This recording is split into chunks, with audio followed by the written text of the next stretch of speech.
આ દિવાળીએ હેલ્ધી લાડુ બનાવો, તાકાતનો ખજાનો।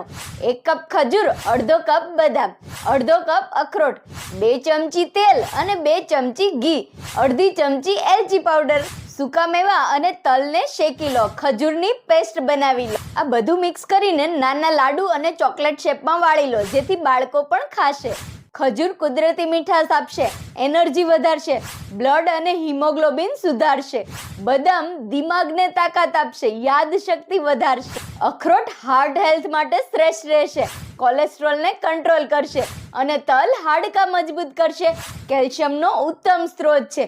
ઘી તાકાત અને તેજ આપશે, પાચન સુધારશે, સ્કિન ગ્લો કરશે।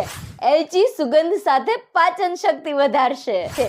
બજારમાં મળતી મીઠાઈઓ કરતા આ કુદરતી સાઈડ ઇફેક્ટ વગરના હેલ્ધી લાડુ બધા સાથે શેર કરો।